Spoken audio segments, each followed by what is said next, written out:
સુરત શહેરની એસઓજી પોલીસને મોટી સફળતા પ્રાપ્ત થઈ છે। સુરત શહેર પોલીસની એસઓજી ટીમે એક બાંગ્લાદેશી શખ્સને ભારતીય પાસપોર્ટ, આધાર કાર્ડ, પાન કાર્ડ અને બનાવટી દસ્તાવેજના આધારે બનાવેલ એલસી સાથે હિન્દુ નામ ધરાવતો તેને પકડી પાડ્યો છે।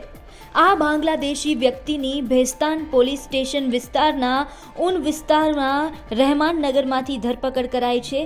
આ બાંગ્લાદેશી વ્યક્તિ ભારત બાંગ્લાદેશ સરહદની સતખીરા સરહદથી ભારતમાં ઘૂસણખોરી કરી હતી અને ત્યારબાદ જ તેને પશ્ચિમ બંગાળના નાદિયા જિલ્લાના રહેવાસી સુબિલ નામના વ્યક્તિ પાસેથી બનાવટી ભારતીય દસ્તાવેજ બનાવ્યા હતા। ભારતીય પુરાવાના આધારે તે 2020માં વિદેશનો પ્રવાસ પણ કરી આવ્યો છે। એસઓજીને એક ચોક્કસ બાતમી હતી કે ભાઈ ઉન વિસ્તારની અંદર એક મિનાર હેમાયતે સરદાર કરીને એક બાંગ્લાદેશી રહે છે, તો એના રેકી કરીને ત્યારબાદ એને ધરપકડ કરી।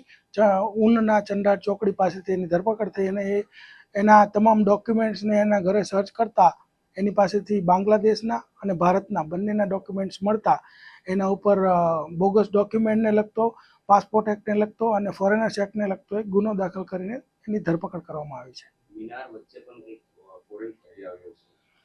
મિનાર અહીં 2020માં આવેલો, બાંગ્લાદેશની બોર્ડર ક્રોસ કરીને દલાલ મારફતે, અને ત્યારબાદ તેણે પશ્ચિમ બંગાળમાં બોગસ ડોક્યુમેન્ટ જે છે એ બનાવેલા, જેમ કે આધાર કાર્ડ છે, પાન કાર્ડ છે, સ્કૂલ એલસી છે અને પાસપોર્ટ છે વગેરે બોગસ ડોક્યુમેન્ટ જે ભારતના બનાવી અને સુનિલ નામનું ખોટું નામ ધારણ કર્યું હતું અને તે અહીંયા આવીને 2020થી રહેતો હતો। 2021થી 23 દરમિયાન તે કતારના દોહા મજૂરી કામ અર્થે ગયેલ અને ત્યારબાદ તે અહીંયા નાની મોટી મજૂરી કામ તથા દેહ વિક્રય જે કરતી હોય છોકરીઓ એના દલાલ તરીકેનું નાનું મોટું કામ કરતો હતો।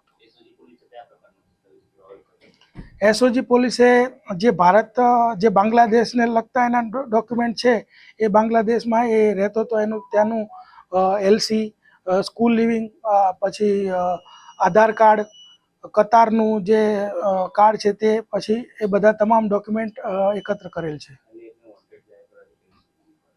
વોન્ટેડ જાહેર કર્યો છે, તેની ભૂમિકા તપાસ ચાલુ છે અને આગળ જે કંઈ કાર્યવાહી થશે એની જાણ કરશું। સુરતથી સંજયસિંહ રાઠોડનો અહેવાલ, ગુજરાત તક।